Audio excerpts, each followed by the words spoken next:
Now, from the John F. Kennedy Library in Boston, Massachusetts, Robert Dallek discusses his new biography, An Unfinished Life, John F. Kennedy, 1917 to 1963, with historian William Leuchtenberg. It's an hour and a half. Good evening and welcome. I'm Deborah Leff. I'm director of the John F. Kennedy Library and Museum, and on behalf of the library and John Shattuck, CEO of the Kennedy Library Foundation, I'd like to welcome you to this evening's forum looking at the extraordinary life of President John F. Kennedy as viewed through the new biography by historian Robert Dallek. I'd like to thank our forum co-sponsors, Fleet, the Lowell Institute, and Boston Capital, along with our media co-sponsors, WBUR, the Boston Globe, and Boston.com. The archives of the John F. Kennedy Library and Museum include 36 million pages of documents from the collections of 340 individuals, organizations, and government agencies, oral history interviews with 1,300 people, and over 30,000 books. Our audiovisual archives hold 200,000 still photographs, 7,550,000 feet of motion picture film, 1,200 hours of video recordings, over 7,000 hours of audio recordings, and 500 original editorial cartoons. It appears that Boston University professor of history Robert Dallek has reviewed every one of these items in piecing together his comprehensive new biography about President Kennedy, An Unfinished Life. Professor Dallek was the co-winner of the 1980 Bancroft Prize for his book, Franklin D. Roosevelt and American Foreign Policy, 1923 through 45, and is also well known for his two-volume set on President Johnson, Lone Star Rising, and Flawed Giant. His distinguished career includes appointments at Oxford University and UCLA, and he has been awarded a Guggenheim Fellowship as well as a Senior Fellowship with the National Endowment for the Humanities. Joining Professor Dallek on the podium, we are delighted to have as moderator the Dean of American Political History, William Leuchtenberg. I have to tell you, I first had the pleasure of meeting Professor Leuchtenberg some years ago when I was working with ABC News Nightline and we were doing a piece on term limits. I naturally turned to the country's leading FDR scholar to get his perspective, and when I went to visit him, Professor Leuchtenberg proudly pulled out his collection of FDR campaign buttons from 1940, including the memorable, "No man is good 3 times." Professor Leuchtenberg was the William Rand Keenan Professor of History at the University of North Carolina at Chapel Hill, winner of both the Bancroft and the Parkman Prizes. He is past president of the American Historical Association and the Organization of American Historians. He is perhaps best known for his book, Franklin D. Roosevelt and the New Deal. We will begin tonight with comments by Professor Dallek, and then a discussion between Professor Dallek and Professor Leuchtenberg, and then we'll turn to audience questions. After that, I encourage you to come back and visit our museum to learn more about the life of President Kennedy. And after the forum, Professor Dallek has graciously agreed to sign copies of his books, which are on sale in our bookstore. Through that book, the first major biography of President Kennedy in years, we learned so much about the remarkable life that was, and the life that could have been even more remarkable were it not an unfinished life. Professor Dallek.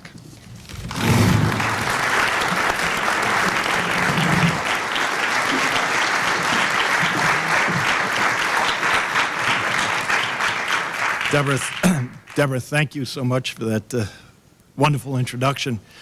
Whenever I get a nice introduction like that, it takes me back to a time in the Soviet Union a number of years ago when I was lecturing there.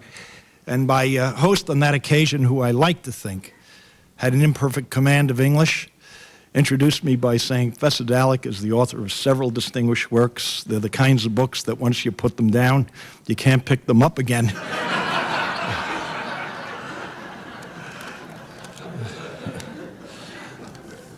Not music to the author's ears. I'll try and talk about some of what I've done in this book for just some 20 minutes so that Bill will have a chance and I to have a conversation. What fascinates me when I began this project was the fact that the American public sees John F. Kennedy as one of the greatest presidents in American history. Last week, the USA Today, the newspaper, did a poll asking cross-section Americans to name the greatest presidents. Abraham Lincoln came in first. John F. Kennedy was second. In 1990, Americans were asked to rate presidents, approval ratings. Kennedy came in number one with an 84% approval rating. Now, historians have puzzled over this because, after all, to suggest that John Kennedy, who served for but 1,000 days, his was the sixth shortest presidency in American history. And look at the company, in a sense, he kept: William Henry Harrison, Zachary Taylor, James Garfield, Warren Harding, Gerald Ford. No one would suggest that any of them came close to being a great or even a near great president. Historians, also looking at the Kennedy record, point to his domestic initiatives.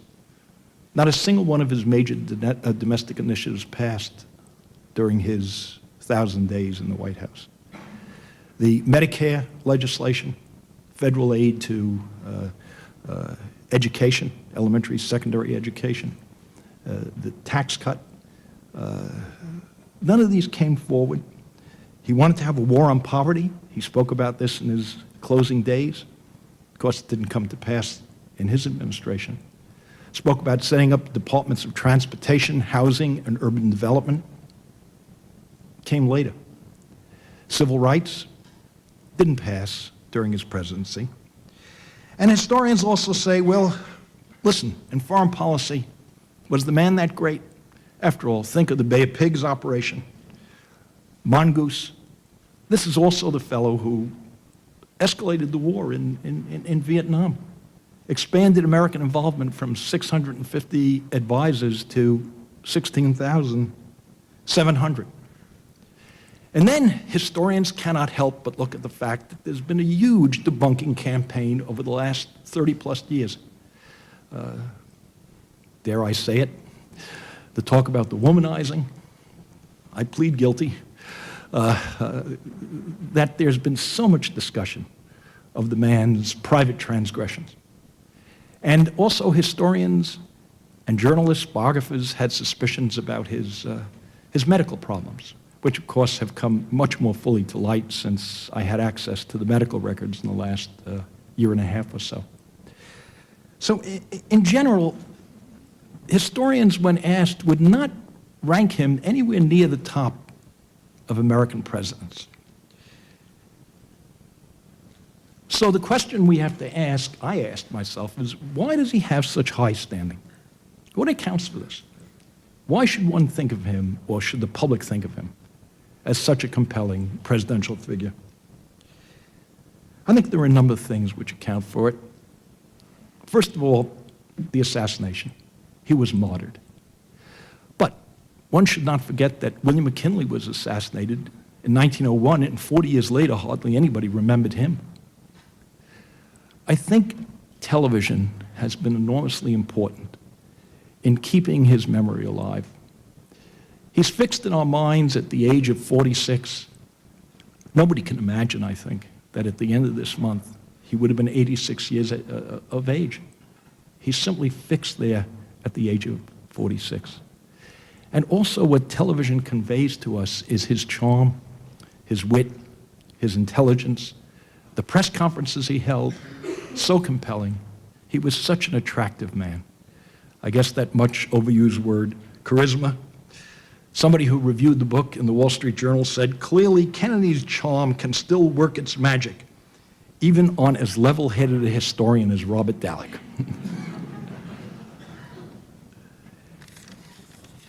There's also the fact, I think most importantly maybe, that he provided a kind of hope, promise, a sense of a better future to the country. There was something more to the new frontier than a slogan.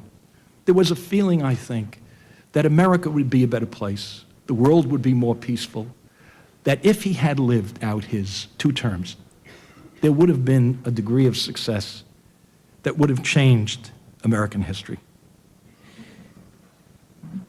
The ethnics. I think ethnics are still so held fast by Kennedy as president, by Kennedy the man, because I think he gave ethnics, as the first Catholic president, a sense of acceptance into American life.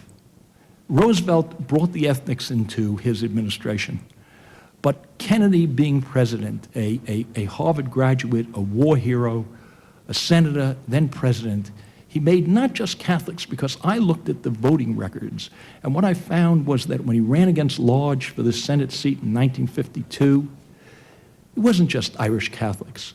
It was Italians, it was Jews, it was Poles, it was French Canadians. The ethnics flocked to his banner.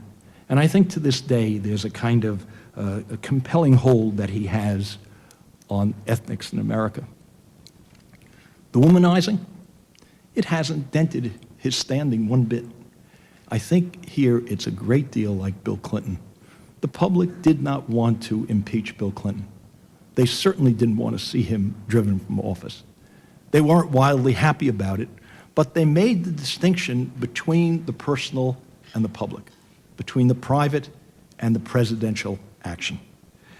As far as the medical goes, what I think the public sees is a man of extraordinary courage, that what he shouldered were these terrible medical difficulties, and he soldiered through them.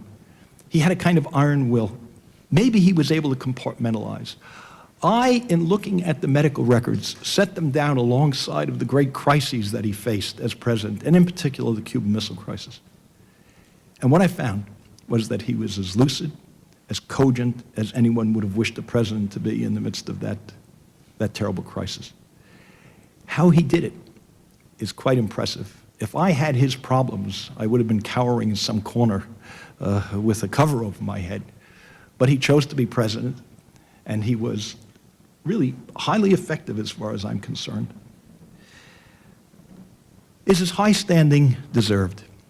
In many respects, I think it is. Consider the domestic side. Every one of the major pieces of legislation that Johnson put across in 64 and 69, not every one, but almost all of them. The Medicare, the Civil Rights Bill, federal aid to education, the tax cut, the Departments of Transportation, Housing and Urban Development, the War on Poverty, they were all Kennedy initiatives. And I think 100 years from now, historians will look back on the 1960s and they will see this as the Kennedy-Johnson administration.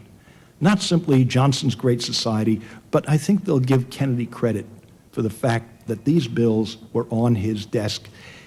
If he had lived, and he ran again in 1964, he would have won a landslide.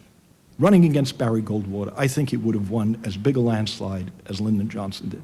And he would have carried into the House and Senate with him the large majorities, and he would have put across all those measures. Foreign policy, here is where he really made, I think, an exceptional record. His handling of the Cuban Missile Crisis was brilliant, nothing less than brilliant. He preserved the world from a nuclear war. The Test Ban Treaty, he fought to put this across.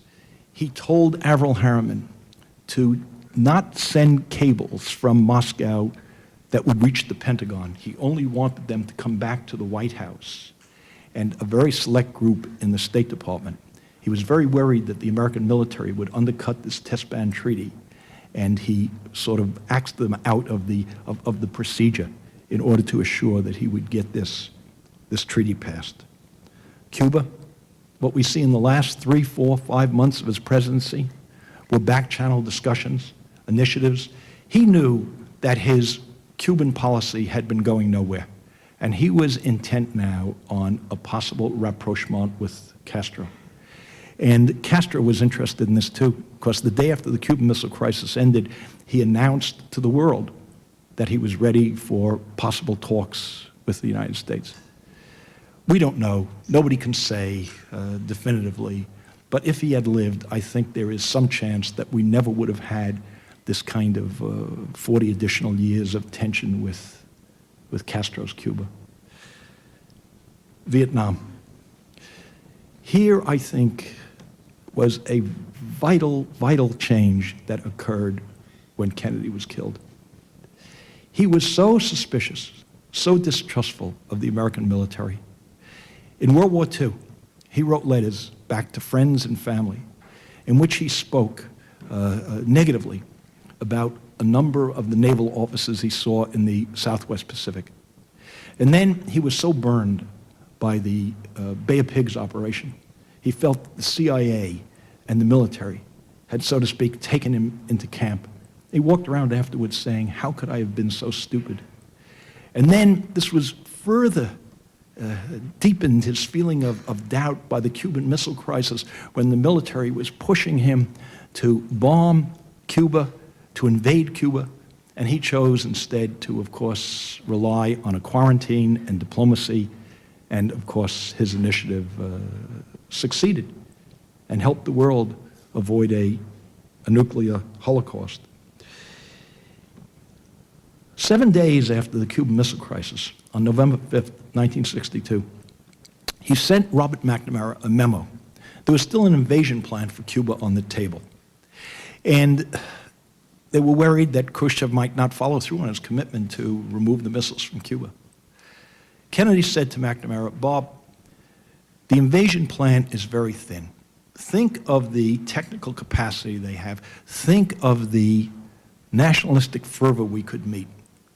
And let's not forget what happened to the British in the Boer War, what happened to the Russians in Finland in 1940, and what happened to us in North Korea." He said, "We could get bogged down." Now this is Cuba. What did he think about Vietnam? In 1962, he asked Bob McNamara to begin laying a plan to withdraw the American advisors.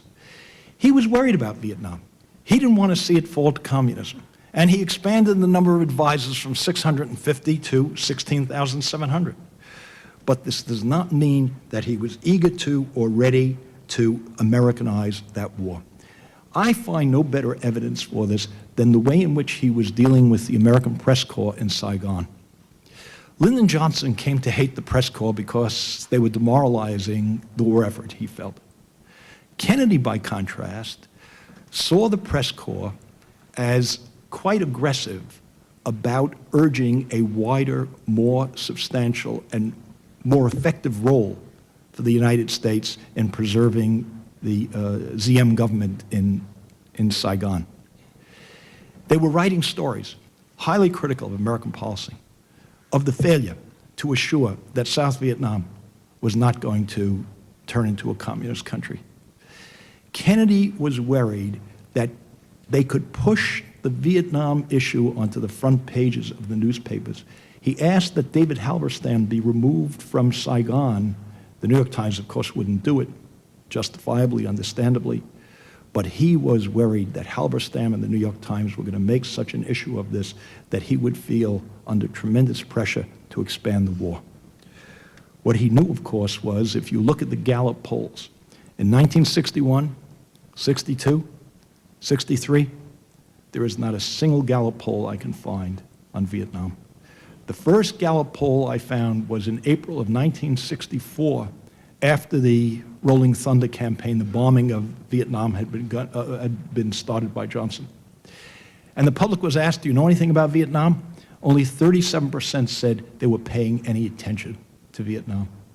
A year later, in the spring of 1965, in the spring of 65, after Johnson, it was in 65 that he began the bombing. After he had begun the bombing, spring of 65, people were asked, "What do you think will be the outcome in Vietnam in 5 years?" Only 22% said they thought there'd be a pro-American government. 45% said they thought it would either be a neutralist setup or government or a pro-communist government. This is the spring of 65. In the summer of 65, a majority of Americans were not intent on a victory in Vietnam. They thought that the outcome would at best be something like Korea, a kind of stalemate. What I'm saying to you is that if if Kennedy had lived, not only would he have put across, I think, those domestic measures that were on his agenda, but I think he would have had the opportunity to reduce American involvement in Vietnam and maybe even to end it. Please understand me. I'm not saying that John Kennedy, having a second term, living out his presidency for 8 years, would have brought utopia to America. There would have been problems, other problems. There always are problems. But we wouldn't have had Johnson. We wouldn't have had the credibility gap. We wouldn't have had, I think, the extent to which we became involved in the Vietnam War. We wouldn't have had Richard Nixon. We wouldn't have had Watergate. And I think it would have been a much less cynical, in some ways politically alienated America than the country we now have. So does a man make a difference? I think so. Does a president count? Yes, in very important ways. And the tragedy of Kennedy's loss is that I think we lost a better future when he was gunned down in Dallas. So let me stop here and have Bill ask some questions, I guess.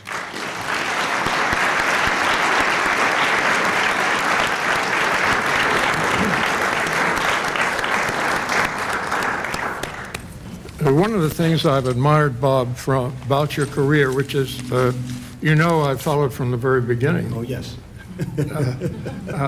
He examined me before on my orals. He may not remember.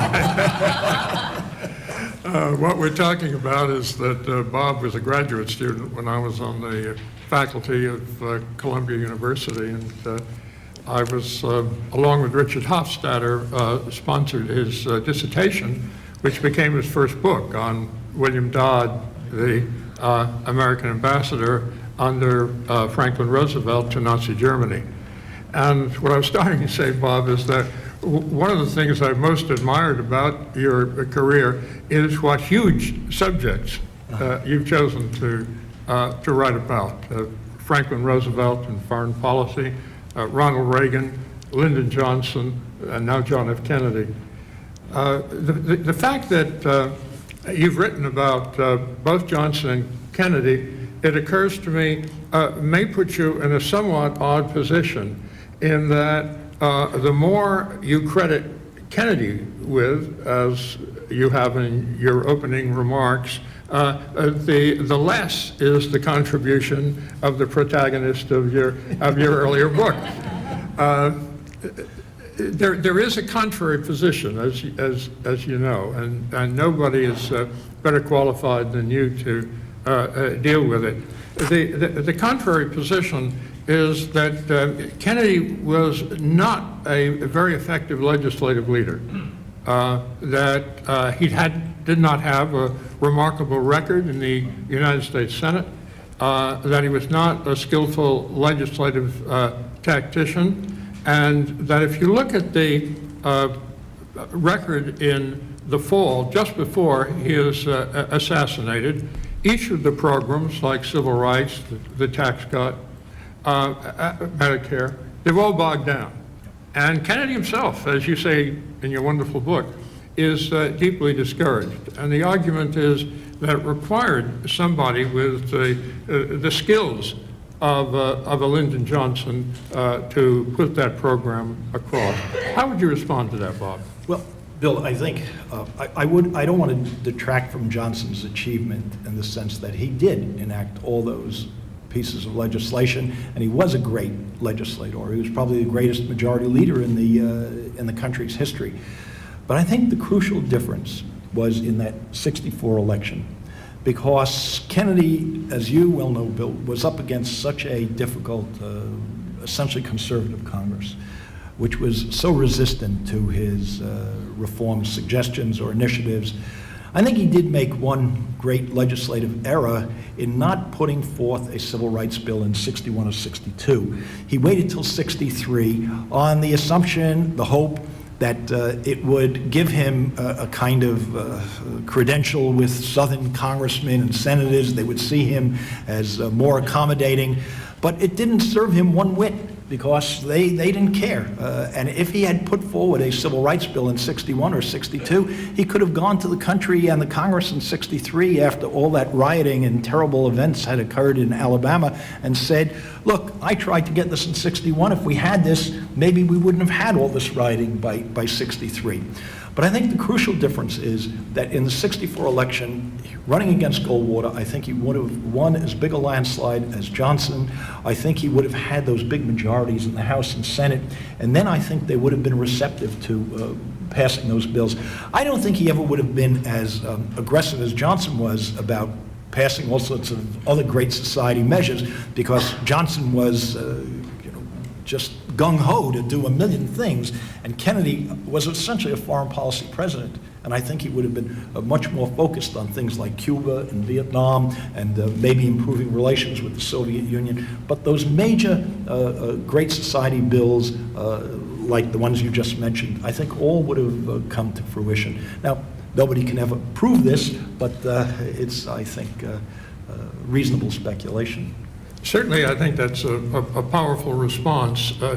Kennedy did not have the kind of majorities in either House of Congress that Lyndon Johnson had after 1964. But if I could persist just for a moment, in 1964, before Johnson has the advantage of those majorities as a result of the election, he is able to put through the Civil Rights Act of 1964, certainly one of the half dozen most important pieces of legislation in all of our history, the tax cut and the war on poverty. Yes.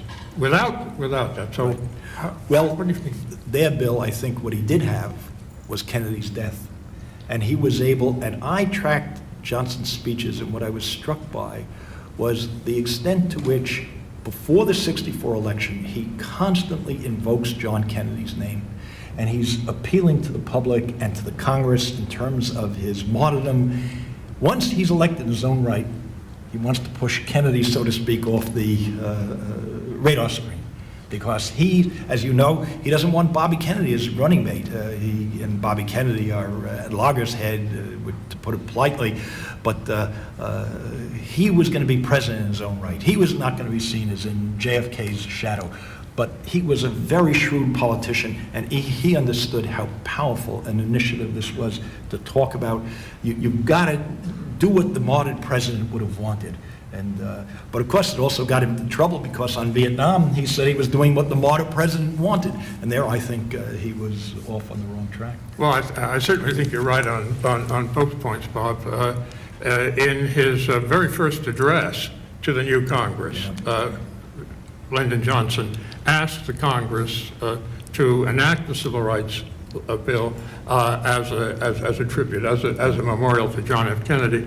And on your other point, I can give personal testimony. In September 1965, I was invited by the Johnson White House to conduct an interview with him. And normally you have maybe 10 or 15 minutes with a president. I had about an hour and a half, and he was totally indiscreet. And when I walked out, Bill Moyers was then his press secretary, and I said to Bill's assistant, "You don't need to tell me I can't use 90% of this." And the man replied, "Better make it 95%, especially about John Kennedy." Bill, but Bill is not telling you that he published this as an article in American Heritage. It's a wonderful article, so revealing about Lyndon Johnson. And at the end of the article, what Bill said was, watching Johnson, I felt like I had watched somebody defecate on the presidency. I mean, remember that line? Yeah. Johnson was not a very refined fellow in dealing with these things. I mean, it was astonishing how abusive he was to Kennedy's memory, and in some ways to you as well, because he saw you as a liberal who he was going to beat up on. You're an Arthur Schlesinger type, I recall you. Right, yes. He said, I'm not like you people like Schlesinger who think all senators have got gravy down their, down their suits. Let's follow up on the Vietnam comparison that you've just alluded to again, Bob. Because, as you know, there's also a contrary argument there. The one strong argument you've already acknowledged, that the acceleration in Vietnam begins not under Johnson but under Kennedy, though of course not to the dimensions of the hundreds of thousands of troops that eventually would be there. But from the point of view of Johnson, and indeed from the point of view of some Johnson scholars now who look on him somewhat more sympathetically, it was Kennedy who gave Johnson a legacy in Vietnam that it was hard for him to get out from under. You were mentioning that you don't see a poll about Vietnam until sometime in 1964. By that same measure, it's arguable that it was Kennedy who put it on the front burner, that it was he who could have walked away from that issue. And finally, that the people who are the architects of the expansion of the war in Vietnam are Dean Rusk, Rostow, Bundy, and Bob McNamara, or they're Kennedy people. Yep. So that it's then an uphill argument to say that the Kennedy people around Johnson would have agreed with withdrawing. Well, Bill, I've thought about this, and a number of people asked me, well, what about the fact that these were the same advisors, and they were pushing the envelope in terms of Vietnam? Bob McNamara himself and Mac Bundy, both of whom I've spoken to about some of these matters over time, both of them said that they think Johnson, a different man, different time, acted. They concede that he acted differently from Kennedy. And also, I'm of a mind to think that in some ways these advisors are sort of chameleons on plaid. And they take their impulse from the president they're dealing with. See, Kennedy was an independent-minded fellow. And I think that people like McNamara, when Kennedy ordered him to make a plan to get out of Vietnam, he didn't come back to Kennedy and say, "Oh, you're making a big mistake. This is wrong." He conformed to what the president was telling him to do. I think the great difference between Kennedy and Johnson here is the fact that Kennedy, going to a second term, had political credibility, had credentials that Johnson simply lacked. He had the Cuban Missile Crisis behind him. He had the Test Ban Treaty. He had standing as a foreign policy president to a degree that he certainly didn't have as domestic executive or president. And I think he could have managed a kind of stand down from Vietnam in a way that Lyndon Johnson couldn't, because Johnson was so on edge and talked about the possibility that if he leaves Vietnam, the communists can see him as weak, as a kind of nervous Nelly, that he's going to be getting out, and he's got to show them that he's standing up to them. And Kennedy didn't have to do that. It was a very different sort of perspective for him, and I think the public would have seen him in a very different way than they saw Johnson.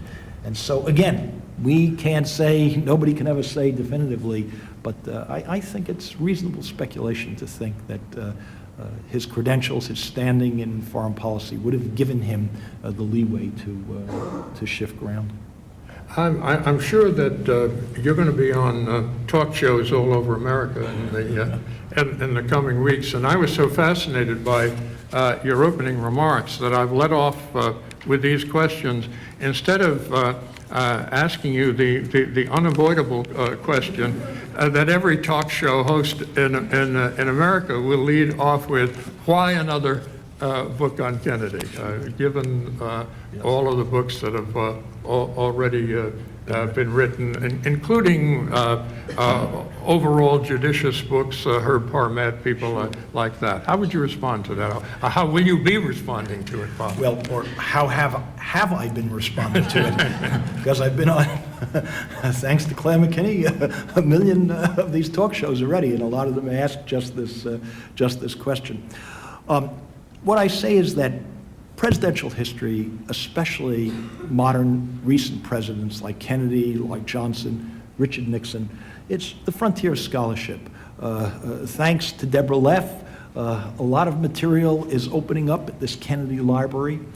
I had confidence that there would be new, interesting material, national security files, oral histories, maybe the medical records. I didn't know that I'd get into them, but I was hopeful.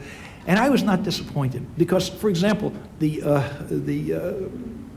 McNamara memo from Kennedy to McNamara, I've never seen that cited or quoted by anybody else. I also found out about Joe Kennedy Jr. How was he killed in the Second World War? An English member or British member of the Royal Mechanical and Electrical Engineers sent a letter to the library about a year and a half ago in which he said that I was there, I saw the Kennedy plane go down, and he explained the reason it went down was because the American Air Forces forgot to tell British radar to turn off their radars. It triggered the electrical mechanism on the plane and blew it up and killed, so it was a kind of friendly fire. I found a memo about Robert Kennedy, the whole idea that Robert Kennedy was eager not to serve in his brother's administration. I think that's nonsense. I think Robert Kennedy was going to be there in the administration in one major capacity or another. And what did I find? On December 15th, the traditional story goes, Robert Kennedy calls up Jack and he says to him, Jack, I don't want to do it. Jack says to him, come to the Georgetown house tomorrow morning, we'll have breakfast, and we'll work this out. Bobby goes there the next morning and brings with him John Siegenthaler, the journalist. Why in the world would he bring a Tennessean or a member of this Tennessee press corps and a friend of his to a private meeting like this? Well, they wanted to put out a story, a kind of fiction. They were going to spin. They were nervous about the fact that the New York Times had picked up on a discussion that Bobby Kennedy might become Attorney General, and they said, this is outrageous, he's not suited, doesn't have the experience, the background. And then the Kennedys put out the idea that Bobby didn't want to do it, and Joe, the father, was insisting that Bobby do it. And so you find a memo in the papers from Bobby Kennedy to Drew Pearson, dated December 15. And he says to Pearson, Drew, Jack and I have decided I'm going to do it. This is the day he's supposed to call Jack up and tell him, oh, I don't want to do it, and they'll have this breakfast meeting the next morning.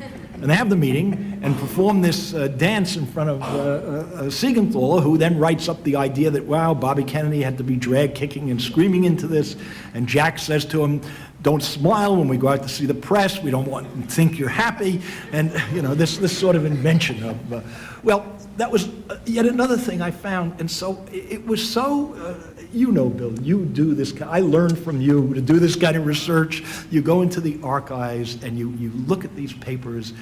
Interviews, yeah, but those papers are essential. So I found it very exciting. And then finally, I'd say that the famous comment of the Dutch historian Peter Geel, history is argument without end. And look, we're already talking about different perspectives. And people say to me, oh, wonderful, this may be a definitive book. And I say, there's no such thing. 10 years from now, somebody else is going to be writing, as well they should, a big biography of JFK. And of course, 40 years down the road, the Jacqueline Kennedy oral history of 500 pages is going to be opened, and who knows what's there. So there will be plenty of books in the future, and it's just we keep doing it. Besides, we're compulsive fellows, and we got to do something. I was planning to ask you something else next, Bob, but your reference to Jacqueline Kennedy reminds me of a different train of thought. When Jacqueline Kennedy died, I was on CBS television much of the day with Paula Zahn and Harry Smith in the morning, and I was at the anchor desk with Dan Rather in the afternoon. And I was struck afterwards about how many women came up to me and said how important Jacqueline Kennedy Onassis was to them as a role model. And on another television program I was on with Michael Beschloss, he said that she played a larger role in policy than is generally believed. In assessing the Kennedy presidency, What kind, if any, role does Jacqueline Kennedy play? Well, Bill, I did not find her fingerprints, so to speak, on policy making. I did not find that he was consulting her about the Cuban Missile Crisis. Or now, maybe there was discussion that was very private, but I did not find that evidence. What I think, though, is quite compelling is the fact that so many women or people came up to you and remarked on her importance to them. And that, I think, is quite understandable, because I think what she's remembered for is her extraordinary dignity in the face of the terrible tragedy of her husband's assassination. And what a wonderful mother she was, and how effective she was with her 2 children, and how sensible a person she was, and how much dignity she gave to the White House, the redecoration of the White House, her behavior when they went to Paris, France, and de Gaulle was so taken with her. And also, one must say, she shouldered a great painful burden. You know, as Mrs. Johnson did, as I guess Hillary Clinton has, this surely is not easy on these women. It must be a very painful and difficult business. And yet, she comes across, I think, and deserves to come across to us as someone with great dignity and really, maybe in many ways, the model of what a First Lady should be. You were talking about the burden that she showed, and I'm sure you're referring to all of Kennedy's relationships with other women. Yes. This is your point, Bob. Yes. As my wife Gina and I were driving up today, we stopped for breakfast in Stonington, Connecticut. And after breakfast, we went to the rear of the restaurant, and the men's room there is labeled B. Clinton, and the ladies' room there is labeled M. Lewinsky.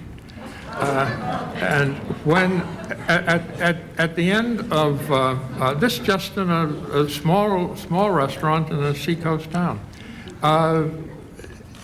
when the Clinton presidency was coming to an end, the Boston Globe called me in North Carolina, and among other things, I said that the Lewinsky affair and the ensuing impeachment, Clinton being the only elected president in our history ever to have been impeached, is going to be in the first paragraph of every obituary.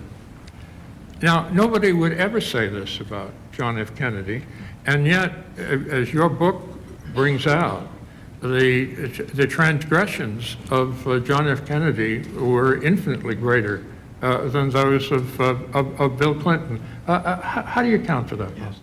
Well, Bill, I have 38 words, 2 lines in the book about the famous intern. And how did I get to this? Barbara Gamarikian, who was in the press office of the Kennedy White House with P.S. Salinger, she had an oral history. 17 pages were blacked out. My historian's curiosity said, gosh, what could be here? I went to her. She lives in Washington. And she said, all right, 40 years later, I'll open it to you. And lo and behold, there's this material about the intern. Now, it was fascinating because the connection to Bill Clinton was so striking to me, and particularly this question that you've asked me. How could it have been that John Kennedy carries on in this way, and Bill Clinton gets caught out, so to speak, and is embarrassed and is impeached, and this doesn't come forward as something which jeopardized his presidency? I think the answer is that it was a very different political and media culture in the 1960s. I spoke to a number of journalists who said to me they knew about Mr. Kennedy's womanizing, and if they didn't know about it, they strongly suspected it, but they were not aggressive about pursuing it. And what Kennedy understood was that this was something at the time which was largely out of bounds. There was a right-wing press that did talk about his womanizing. But as Kennedy himself once said, it's not news until it's on the front page of the New York Times.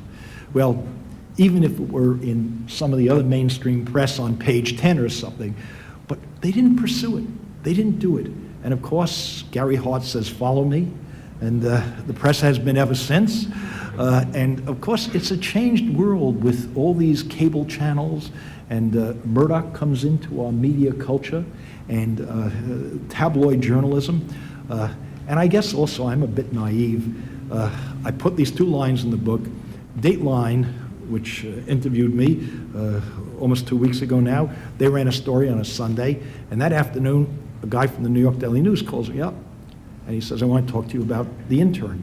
I said, how do you know about this? He said, because Dateline has put this out as a press release, and so he asked me a couple of questions, and I naively said to him, you're going to run a story about this?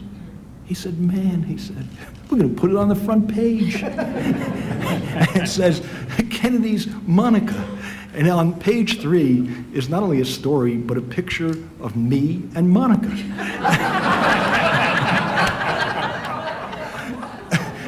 And what did I let myself in for? To my great joy, my daughter called us up on Sunday, and she said, Dad, she said, this fellow, what's his name, Goldstein, who is the editor of NewYorkTimes.com, and he was on a local NBC station in New York City speaking, and he said, I want to tell you about this Kennedy book. Now, this fellow Dalek, it's amazing. He revealed this stuff about medical history, about The Intern, and this guy's a professor. You couldn't meet somebody who was more professorial. Sort of emphasizing that. And I was very gratified because I don't want to be known as a scandal monger. But I think essentially it's a change in the culture. And of course, I hold no brief for what Kennedy did. I mean, it's sad, and in some ways it's shocking. And one has to ask, what was there about the man that he had to engage in this sort of behavior? A 19-year-old, he's president of the United States. It's so distressing to think. And Bill Clinton, but he should have known better in the sense that the media by this point was on everybody's case. And so different world, different time, I think is the answer.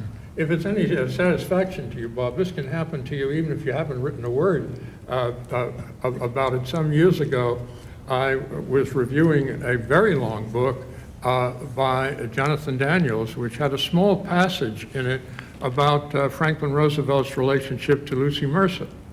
And I wasn't sure it was credible, how wrong I was. But beyond that, it was, in the few words I had, hardly worth mentioning. But the New York Times broke the story on the front page, just as happened to you. And then they did something that never happened to me in my life before or since. They inserted a sentence about Lucy Mercer in my review that they printed in the subsequent Sunday New York Times. So that's how eager the press sometimes is to grab bits of this sort. Well, my follow-up, if I may, just one very brief anecdote. In the New York Times Metro section on the Wednesday after all this stuff came out, it was pointed out to me that there was a little squib about a New York Times journalist who was attending some social function celebrating another New York Times journalist, and Bill Clinton was there. And she went up to Clinton and she said, oh, nice to see you. He said, oh, lovely to see you. And she said to him, have you seen or read this new book by Robert Dallek on Kennedy? He said, oh, I know Dallek's work. Wonderful books on Lyndon Johnson. Just splendid. She said, yeah, but you have read the Kennedy book. No, I haven't read that yet. And then she said, to make small talk, she said, have you read Robert Caro? And he said, oh, yeah, terrific books on Johnson, wonderful work. And she said, but you haven't read Dallek on Kennedy? He said, no, I got to go now. And so... Right. If we could, I think one of the things that we at least want to do is spend a lot of time on something that is being talked about only for its sensationalist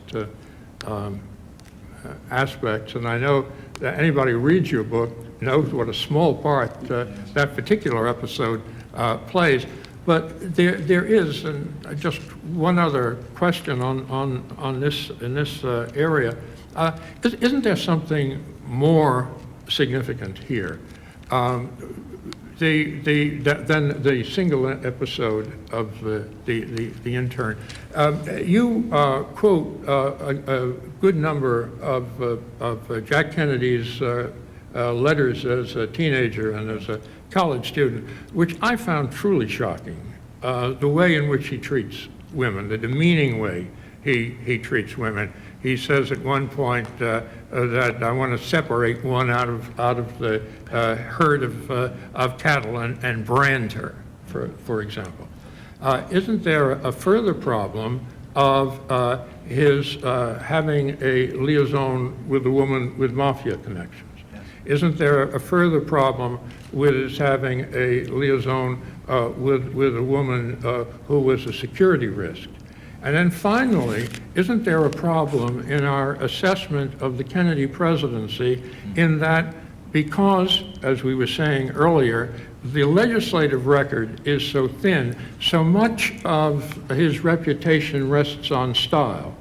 And the aura that was cast about this wonderful marriage in the White House with the young children, when you set the sexual behavior against that, then isn't it a legitimate subject for historians to be concerned with? Bill, I think when I wrote this book, I included all the incidents you mentioned because it seems to me you cannot write a book about John Kennedy's life at this point and exclude those letters, exclude that material, because there was something off-center about the man's behavior, and I tried to understand it. I think in some ways he learned it at his father's knee. I think he also modeled himself after British aristocrats who had an impulse toward this kind of womanizing as well. I think he was also driven by this feeling that his older brother died, his younger sister, Kathleen, died. It was going to be a short life. He had all sorts of medical problems, and he was living it to the fullest. But still, that does not explain what you are describing, which really was a very abusive approach, one might say, and also abusive to his wife. Because, I mean, it was ugly, the kinds of things that have been described about what he did, being at a party with her and walking out with some young woman. I mean, gosh, it really is. Doris Kearns Goodwin revealed that years ago in the Fitzgeralds and Kennedys, and I find that, and I have that one episode in my book in which he's on the campaign trail. He goes into a hotel, he nudges one of his aides and points to one of the pom-pom girls there, and the guy goes up to her and says, the senator would like to see you in his room, and the story is that she goes up to the room and she walks in, and he looks at his watch and says, well, we have 15 minutes. And now what happened after that, I have no idea. But it is so striking that he was a kind of, I don't know how you would quite describe it, except maybe abusive. And sure, it's relevant. It's certainly a part of the man's history and a part of the story. And it's a fixed part of the story, that those 4 Secret Service agents gave Seymour Hersh that material, and I trust that they were speaking the truth. The other aspect of your book that the press has made a great deal of is your discovering new medical records, and you deal with that in considerable detail. And certainly detail none of us has ever known about before. I'm reminded of a book that came out a generation ago, when about the time I think that I first encountered you, Bob. A book appeared suggesting that a certain American president had an unnatural relationship to his sister. And my colleague, David Donald, one of America's great historians and biographers, my colleague then at Columbia, said, well, that's all very interesting, but I want to know what this tells us about the Bland-Allison Act. Meaning the leading currency issue of the day. And this is a similar kind of question here. After one has found all of this evidence about this, you alluded to it briefly in your opening remarks, how does it affect our understanding of his policies or the way he behaved as chief executive? Well, I think that both with the womanizing and with the medical history. The fundamental question that the historian, the biographer, has to ask is, did it have any impact on his conduct of the presidency? That's the most important part of it. What impact did it have on making policy toward Vietnam, civil rights, the other domestic initiatives, the Cuban Missile Crisis? The medical was much more important to me, because tracking down how the womanizing might have deterred him from carrying on or dealing with domestic and foreign policy, I think maybe Richard Reeves put it best in his volume, President Kennedy, when she said the womanizing took him no more time than to arrange a tennis match. Now, maybe that's too flippant, but on the other hand, I could not see clear evidence that there was a deterrence to behaving in thoughtful, considered ways about major issues. On the medical, which it was such a constant struggle for him to deal with, day in and day out. And we had a medical colleague and I who reviewed the records. We had something called an MAR, a Medicine Administration Record. And we could set these down alongside, for example, of the Cuban Missile Crisis and track day by day the medicines he was taking, the fact that they increased the hydrocortisone he took and the salt tablets in order to deal with the pressures, the tensions that he was under, because he's an Addisonian, his adrenal glands don't function, and he needs this to keep him steady and going effectively. What my medical friend Jeff Kelman told me was that if it were not for the medicines, he probably could not have performed effectively as president. He could not have carried off his performance in that Cuban Missile Crisis. Now, when he went into the privacy of his quarters at night, maybe he was a bit zonked. Maybe he was, driven in one direction or the other by the medicine.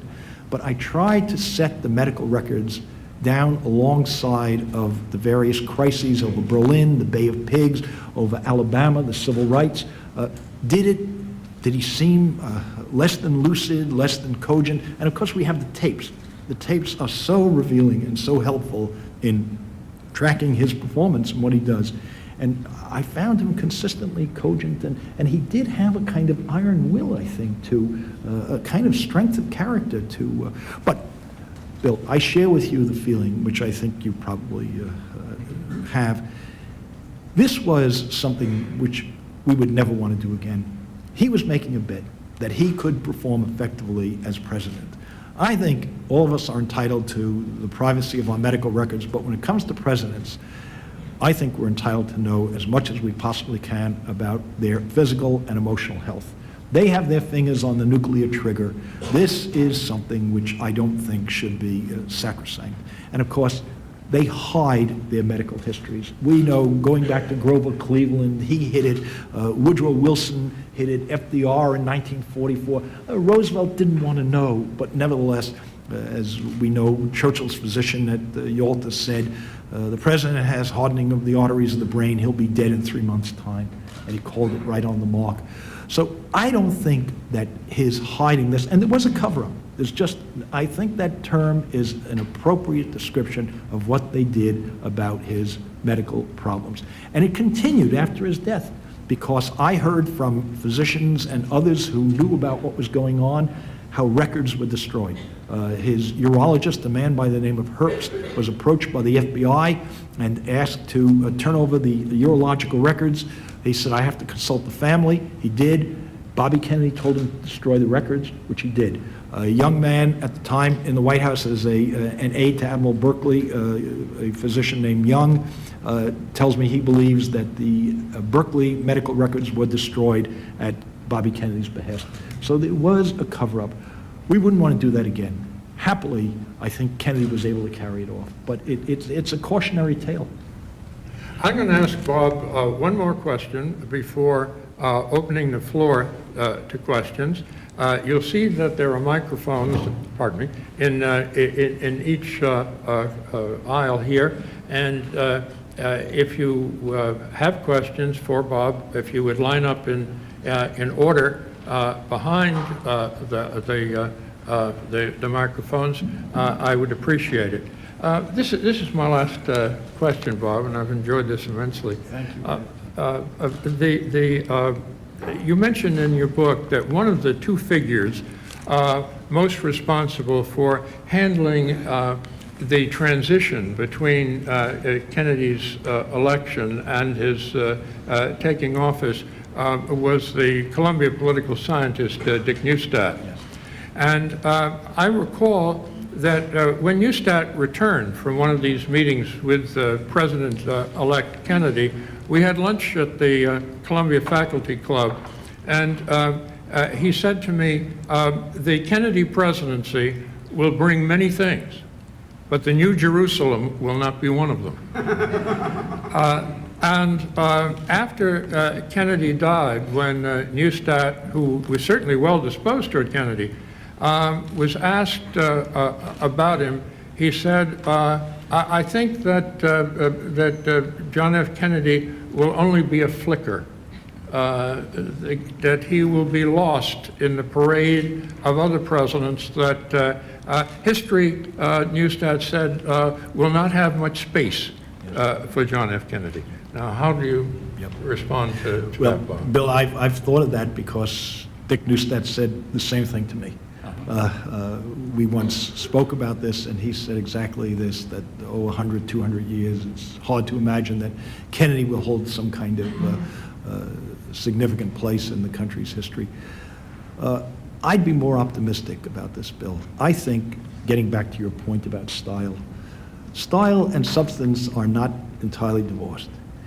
And given the kinds of presidents we've been seeing,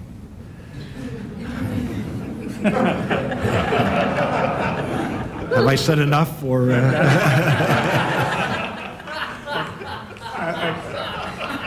Of course, you realize, Bob, what I've just been inviting you to do is to say that the book on which you spent so many years and which you were about to promote around the country is about a figure of minor historical significance. I'm not surprised by your response. The floor is now open to questions, and I'm going to move aisle by aisle so that there isn't any disadvantage to being on any particular aisle, and I'll start with my left. Let me just say as a ground rule, no speeches, please. Make your questions to Professor Dallek as succinct as you would. Thank you. About 3 months ago, I was in this room when we discussed the Nixon tapes, and at that time we had a very distinguished panel of people, historians, scholars, writers, and I asked a question touching on Vietnam that you dealt with, and I asked whether they thought that Kennedy would have accelerated the number of troops in Vietnam. None of them had an answer, none of them knew. And yet you come up with an analysis saying that even though he went from 650 to 16,700, that he would have, in essence, in my words, backed off at some point. I have not read this anywhere. These scholars did not know. What is your evidence for that? Well, first of all, unlike them, I wrote an 800-page book on John Kennedy. And I spent a lot of time reading, studying, thinking about this. And I think if you read an article I have in the current issue of the Atlantic Monthly, the June issue, I lay out there the major pieces of evidence that I think support this proposition, that I think he would have been very dubious about Americanizing the war in Vietnam. I don't deny for a minute there was an increased involvement on his part, that he was concerned. The Green Berets were part of this operation, but the Americanization of the war, to the extent that Lyndon Johnson engaged in it, was just something that I do not believe John Kennedy ever would have committed to, because of everything I read about his view of the military, about his view of being bogged down in Cuba, being drawn into a morass in Vietnam. Maxwell Taylor, his chairman of the Joint Chiefs of Staff, said that Kennedy had a visceral aversion to putting ground troops, that is, combat troops, into Vietnam. And Kennedy himself said, this is not like Korea. Korea was a direct act of aggression, and he spoke about how different this was from Korea, and how if we got involved in such a conflict, it could open up a painful breach in the United States among the public as to what we were doing there. So I can only say I can't recount all the evidence I have in my book, but I think it's a fairly compelling case, and that's what I would argue. My name is Michael Jovanovic, and I'm Serbian. I will be very short in my remarks. Because I'm Serbian, I cannot be objective, I'm subjective. Because Serbian people like JF Kennedy more than any other nation in the world. I was witnessing when I went in '64 that every single family had John F. Kennedy's picture, and one of the communist leaders told me that when he died, Serbian people grieved so much as they grieved when King of Yugoslavia was killed. You spoke about domestic and foreign policy. In his inaugural speech, Kennedy said, "My fellow Americans, ask not what America can do for you, ask what you can do for your country." This was encapsulated formula for his domestic policy.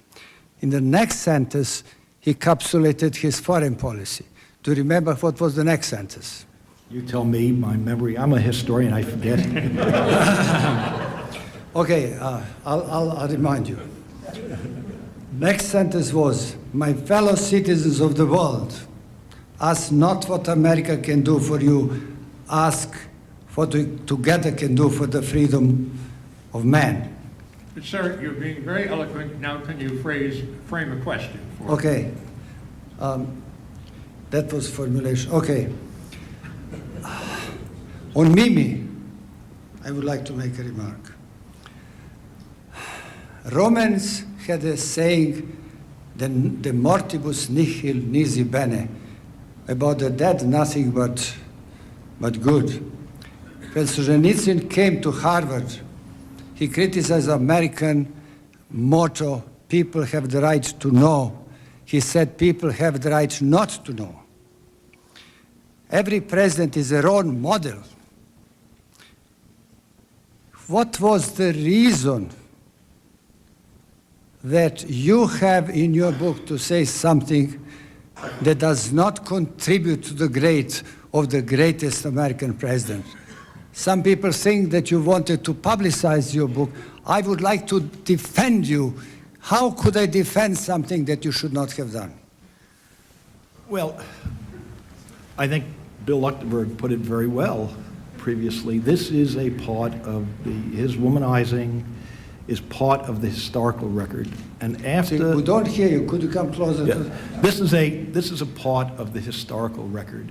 And after the Bill Clinton experience, I think this is a historical fact about the intern, which is not necessarily salacious, especially if you're putting in just 2 lines about it. I did not know the woman's name. I did not try and find out who she was. I had no intention or desire to embarrass her. It was one of the newspapers that brought this forward, and she said she's relieved now that it's out in the open. But my feeling is that it is a historical fact, and it should be there. I'm sorry, I'm sorry, we cannot have colloquies. You are out of order, you are out of line. You are out of line. I want to make sure that. Yes, please. Yes, thank you. Kennedy's challenge to all of us to become citizens of the world is really what motivates my question. How would you describe Kennedy's vision of the United Nations at that time in history? And also, then how would you describe Kennedy's vision of multilateralism within his foreign policy at that time? Wonderful question. I think that he understood that America was not able to go it alone in the world. He went to Canada. He did not like the Prime Minister of Canada. He said some unkind things about him in private. He was not wildly happy about Charles de Gaulle. He had all sorts of tensions with Khrushchev. But he understood that the United States lived in a very dangerous world, that allies were essential to our national well-being and to the future peace of the world. And as Winston Churchill once said, the only thing worse than having allies is not having them. And he was committed to building these relationships. And also, he was profoundly concerned about the third world.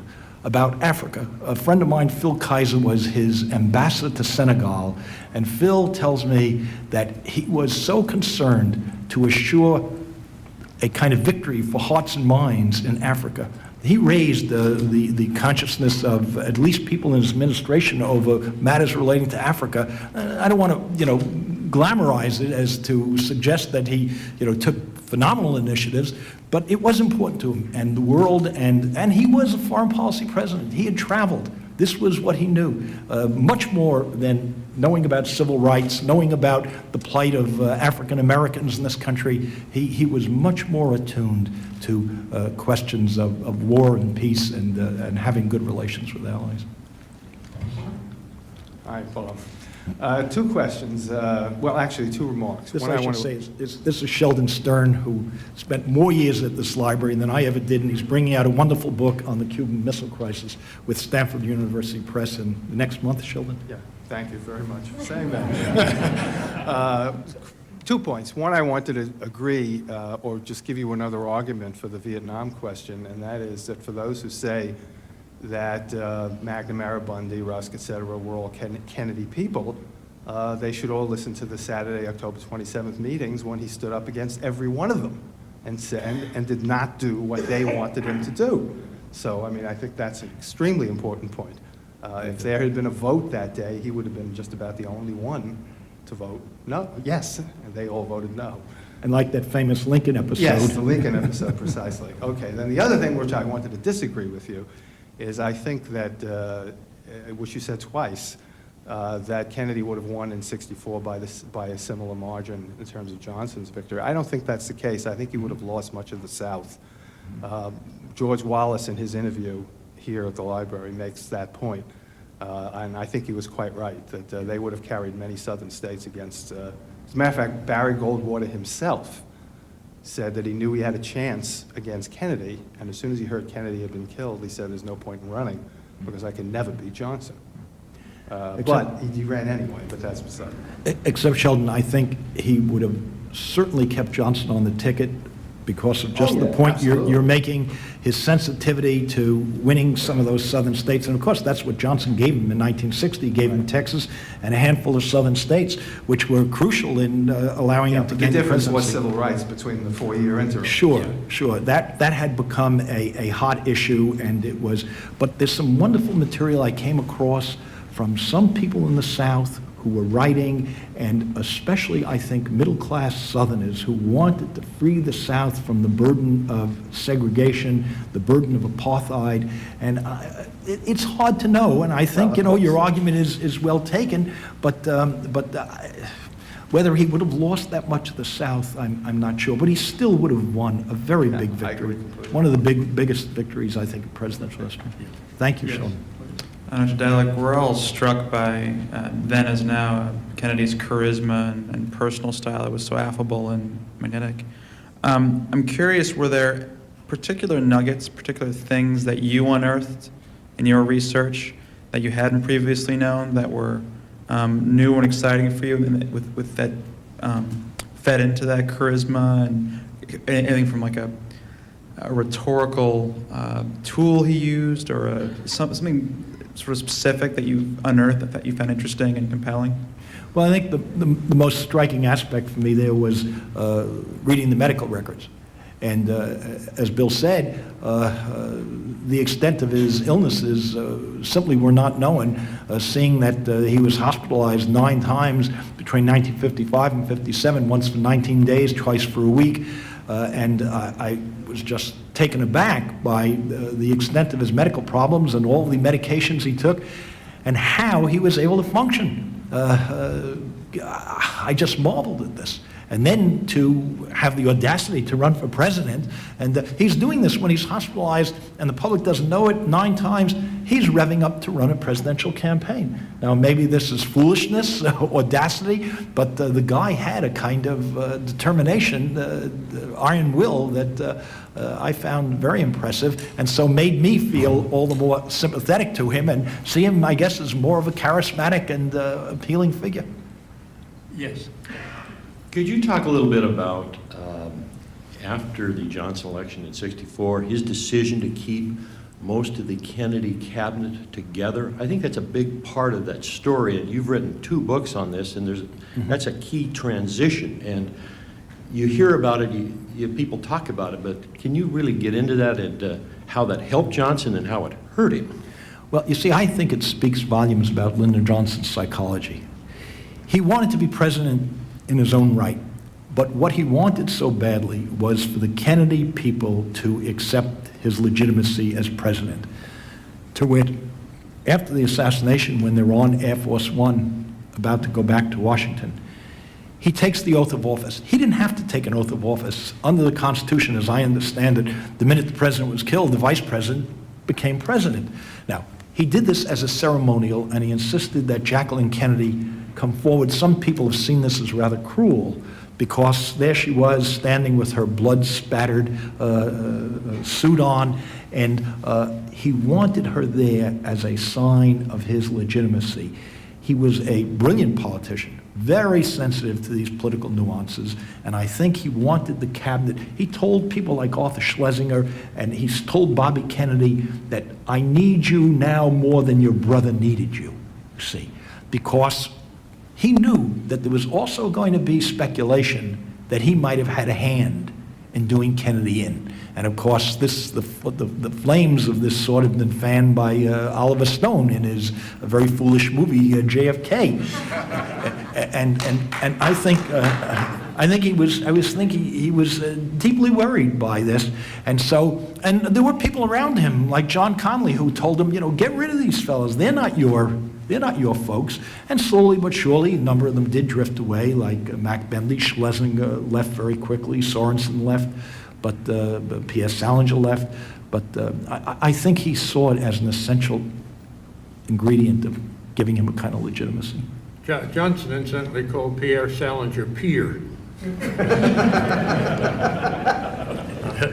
Joseph Lamond, I have some fascination things here I'd like to check out with you.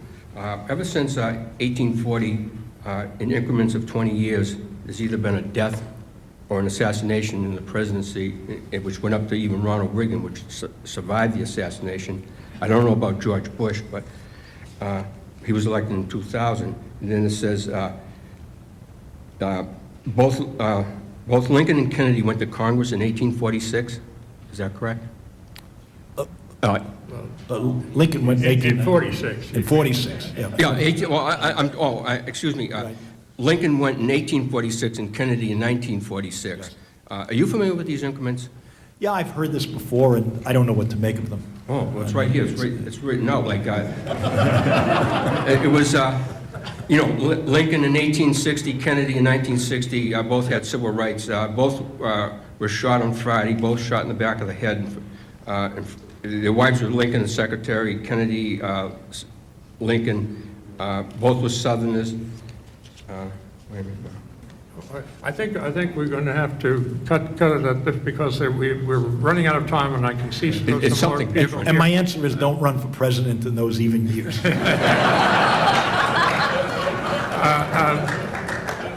I'll show it to you. Actually, Kennedy was aware of that 20-year, and it's described in his physician Janet Travell's book about Kennedy, and she tells him this, and she says, "You don't believe in anything like this happening, do you?" And he says, "Is in doubt." And there's a kind of melodramatic aspect of this. Yes. I'd like to go back, Bob, to the... This is Martin Sherwin, who's professor of history at Tufts University. And whose dissertation advisor was Bob Dallek. and therefore I'm related to Bill Luchtenberg by once removed, my grandfather. It's Dr. Patrick Supreme. I'd like to go back to the big counterfactual of if Kennedy had lived, what would have happened in Vietnam. For almost 20 years in all my lectures, I always argued the opposite of what you've argued in your book. And I began to change my mind in the mid-1980s when it was revealed by Dean Rusk that he had been called into Kennedy's office on the 27th, I think it was, and told to arrange a meeting, should things not work out, between Andrew Cordier, I think, at Columbia, and Utant, Secretary General of the United Nations, who was then to announce a trade between the missiles in Turkey and the missiles in Cuba to avoid what the military had committed itself to.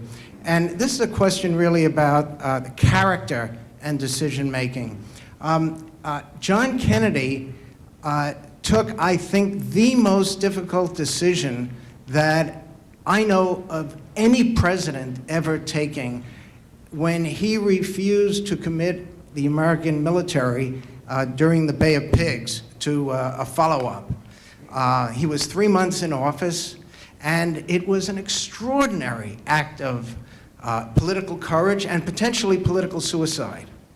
This man had a sense, as you pointed out in your book, in the article, in your talk, of the limitations of military power. And I'm really sort of following up on your question. Not only is there all of this evidence that Professor Dallek has, revealed, but there is character there.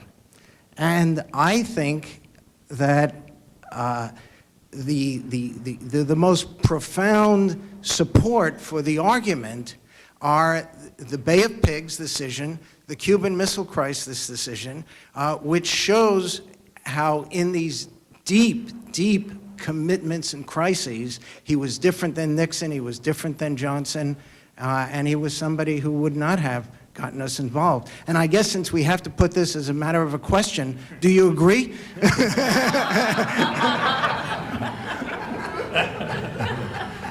Marty, you know what they say, great minds think alike. I would just add to that the wonderful tape, which Sheldon, of course, and I both have listened to and know about, Kennedy talking about to 2 or 3 of his aides about the American military. And he says, these fellas in the Foreign Service, they have no cojones. Now, these guys in the military, they have cojones, but they don't have any brains. And I think it echoes your point, Marty. This is Bruce Schulman, professor of history, my colleague at Boston University. See, we're stacking the odds. Bob, I want to ask you also about the great counterfactual, but not with regard to Vietnam. That is, in imagining a second Kennedy term, yes, one which you have to admit is much more successful than the actual Kennedy term on record, you've resolved one of the 2 great divisive wounds of the 60s, the Vietnam War. The other, of course, is race, and particularly the more than 100 urban race riots, major violent incidents that take place every summer from 1965 to 1968. Now, is there anything in the record that you've seen that suggests that Kennedy would have been able to negotiate that crisis differently or better than Johnson, that he might have been able to keep the Democratic Party coalition together over that, or how would you think about Bruce, that? I think it's an excellent question, an excellent point. I think these are one of the problems that Kennedy would have shouldered in a second term. I don't think we would have, some people have speculated that Johnson raised such hopes that those ghettos exploded out of a kind of frustration, but I think it's a much more complicated situation, and I doubt that Kennedy would have had great answers or different answers or better answers than Lyndon Johnson. That was not his area, so to speak, of expertise or keen understanding. He didn't know African Americans. This was not part of his world. He was really divorced from that. And as I said before, I think his insensitivity to all this was demonstrated by the fact that he does not put forward a Civil Rights Act in 61 or 62. And he's dragged into it, so to speak, in 63. The speech he makes is a great speech because he's finally giving a kind of recognition to what I think he should have recognized earlier. And I do give him credit for learning on the job, so to speak. But I think this would have been something that would have plagued him in a second term and would have been a real difficulty for him. Yes. You mentioned Kennedy's appeal to ethnics, yes, which was perhaps the origin of American multiculturalism. I don't know. But there is another interest currently, which is American imperialism. And your colleague, Andrew Bacevich, has written a book on the American empire, which he's opposed to. And I'm reading Niall Ferguson's book on empire. Yep. And there are many people who are concerned that America has an empire and doesn't know what to do about it. I wondered if you have any sense. By the way, as a non-historian, my impression is that Roosevelt was opposed to empires like the British Empire. He insisted on dismantling it, I believe. And Eisenhower was also not in favor of empires. I wonder if you have any sense of Kennedy's view of empires, both foreign empires and the possibility that America was building an empire. Well, Kennedy was also quite uncomfortable with these empires, and if you remember what he did in the 1950s, he was very critical of French behavior in Algeria and thought that they were making a terrible mistake in trying to hang on to that colony. And he was also highly critical of their behavior in Vietnam, because his attitude was that if you're going to save Vietnam, it's got to have autonomy. It cannot continue to feel that it is under France's control as part of the French Empire. And he kept emphasizing this idea that colonialism had passed its day. This was American colonialism. Well, yes, and I think he was uncomfortable with that.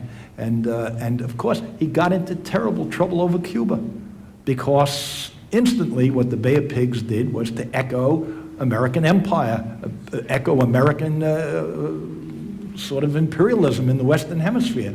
And that's why I say what's striking to me is in the last few months of his term, when these back-channel conversations are going on in which they're talking about a possible rapprochement with Cuba, this is part of, I think, what he understands, that he is really barking up the wrong tree. Also, let me add, there's a lot of controversy as to whether, in fact, he knew that assassination plots were being hatched against Castro. What I say in the book, and what I would argue, is that he is the chief executive. Whether he knew directly or not, he's the responsible party. And if his administration, the CIA or whatever agency it was plotting these assassinations, then he has to bear responsibility. But he understood that in many ways empire had passed its point of usefulness. He was a very pragmatic man. And he described himself once as an idealist without illusions. And I think in this case of empire, that's where he stood. I regret that we've almost run out of time. And I think the interest that Bob has stirred by his opening remarks and by the book here is indicated by the fact that there are still questioners in the aisle. And I'm so sorry that we can't find time for you. I do want to thank all of you here in the audience for coming. Bob, I've admired your earlier books. I think this is your finest book. Oh, thank you. And Thank you. I think that one of the many things that your book will achieve is to stimulate an interest in Americans to come to this splendid library, and anybody who has not been here to have seen the wonderful museum and the setting here of the sailboats bobbing in the bay are missing something. I want to give you a chance. We have a minute more to make a final comment. Yeah, I would simply like to say that I'm grateful to Bill for coming here today. It was really a very nice thing for him to do and very generous. I'm grateful to the library for having me and for arranging this. And I'm grateful to my wonderful supporters at Little Brown, Jeff Chandler, the editor of my book, Claire McKinney, who has been putting up with my constant chatter on these car rides around New York and now Boston, and she's going to have to hear more of me in the future. It will be ad nauseum. But everybody at Little Brown has been so supportive of this book, and it's been so gratifying. And it seems to be even appealing to a general public, so no complaints. We all wish you well on it, Bob. Thank you.